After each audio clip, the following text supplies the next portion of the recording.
Hi everyone, and welcome back to my YouTube channel. My name is Souji, and today we're continuing the series on my Greece and Turkey trip with Celebrity Silhouette.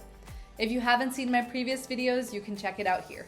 Today is part 2 of Istanbul because we had 2 days fully in Istanbul to explore. And we originally didn't have anything booked for this day except a hammam treatment, which I'll get to later. But the best resource on the cruise was other cruisers because as we were chatting with people on board, lots of people said we booked a Bosphorus Strait yacht cruise. So we looked and found one, like they weren't fully sold out. So we booked one too for the next day.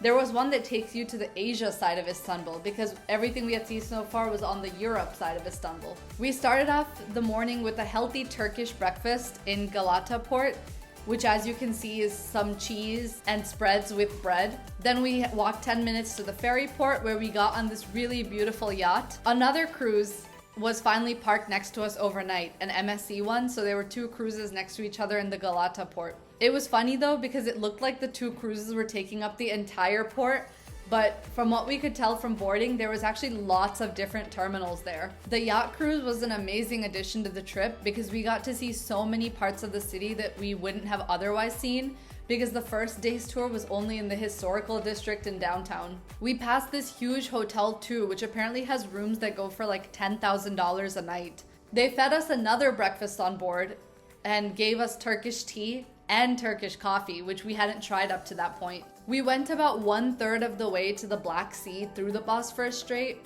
and it was pretty cool sailing through this new part of the world.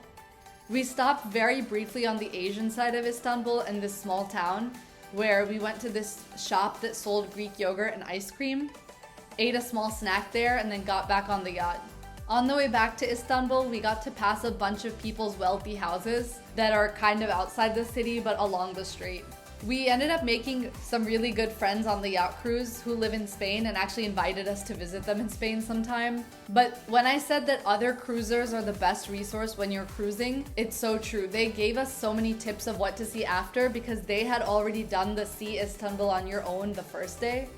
So they suggested to us that we go take the inclined rail up to Taksim Square and walk along there, and that there's a bunch of cheap shops and restaurants in that area. So we did that. We got back to the port and then took this inclined rail and got to see Taksim, which is this really cool street where we honestly should have done all of our shopping. The prices were literally half or a third of what they were at the Grand Bazaar. If you get one takeaway from this video, it is to not buy anything in the Grand Bazaar because everything is in Taksim Square and it's the exact same stuff for like half the price. It was like $12 in the Grand Bazaar to just buy some tea, but I got this full serving set with the spoons and the plates in Taksim Square for only $3. So definitely do not buy anything in the Grand Bazaar. It is such a scam.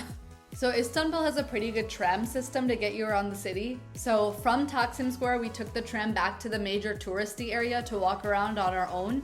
So we went through the Egyptian Bazaar, or it's also called the Spice Market. And then we decided to find some bubble wrap to wrap like the olive oil that we bought in Crete so we could take it home safely. And boy, did it go off the rails then. It's not like the US at all, where you just go to your nearest pharmacy or Walmart or something to buy bubble wrap. You have to go to the market and find a guy who sells bubble wrap and buy it off him after haggling. So we first typed bubble wrap into Google Maps and it took us into this like local market area where everyone was Turkish. There were no tourists except us and no one spoke English. We ended up having to like type in what we wanted in Google Translate in English and like show it to the people in Turkish for them to understand we wanted bubble wrap. After about 45 minutes of running around this little market asking people and hitting dead ends, finally one guy, we showed him a photo of bubble wrap and he excitedly was like, that way, that way. So we turn a corner and find a guy who only sells bubble wrap. Like he just had huge rolls of bubble wrap and that's it. So we were like, okay, we need like 2 yards of this stuff. We paid him. We went to a coffee shop after, and then we found out this is what he sold us. It's anti-slip bath mat. It looks like bubble wrap, so when he handed it to us, we're like, oh my god, it's bubble wrap, amazing. It is not bubble wrap. It is literally like the stuff you put under your like mats in the bathroom to prevent them from slipping. So I still have this. So we were feeling very dejected and felt like we had been scammed. So then I gave it one last ditch effort and we went to this like random vintage painting store and asked the guy, like, do you have bubble wrap? Because he had really fancy frames, so I thought he would. He's like, yes, yes. And he like cut off what we needed and just gave it to us. And we tried to pay him and he's like, no, no, no, I have money. I don't need it. Just take the bubble wrap for free. So it was such a 180 where 1 second we're like, oh my God, we got scammed and bought this bath mat. And then next we ended up with like a bunch of bubble wrap for free. So there really are nice people everywhere you travel. The last thing I booked before leaving Istanbul was a hammam treatment in the Hagia Sofia's affiliated Hamami. It was called Hurrem Sultan Hamami. And there was a separate men's section and a women's section. So the men's section was kind of out in the open in the main tourist area, but the women's section was like in a sketchy alleyway around the corners so that people couldn't easily find it, which was good for safety reasons. I couldn't really film inside, but essentially this was what the entrance looked like where I waited. And then they asked me to take all my clothes off and put on this underwear because apparently it's like all the women in there are just naked. First, I had to like wash myself with this like bucket of water and like from a fancy basin. And then a lady came over and like shampooed my hair and covered me in like a mud mask. And so basically this lady was cleaning me completely. Like I didn't have to do anything. And then finally she laid me down on this like hot stone block in the main room to give me a massage. And it was such an amazing massage. The famous Turkish massages are soap sud ones where they like bang this soap filled cloth on the ground and then like cover you in all this soap suds, and then they press the soap suds into your back and into your scalp and then like wash you off with warm water.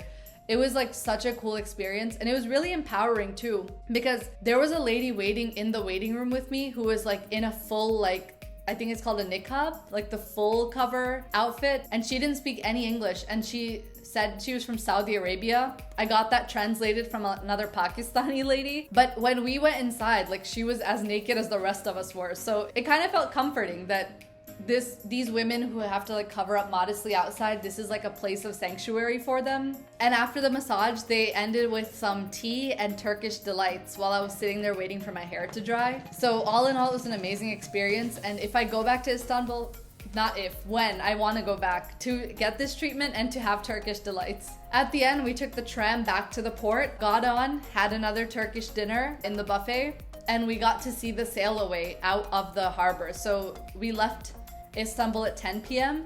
So I stayed up later than I normally would to watch us pull out of the port and then slowly rotate ourselves and exit out of the Sea of Marmara. So after that point, the next few days, we just sailed back out through the Strait of Dardanelles with the Turkish pilots and went back out past where Kuşadası was all the way back to Athens and then flew home. So overall, it was a very successful trip. One of those trips that is a once in a lifetime thing. And Celebrity really took care of us the whole time.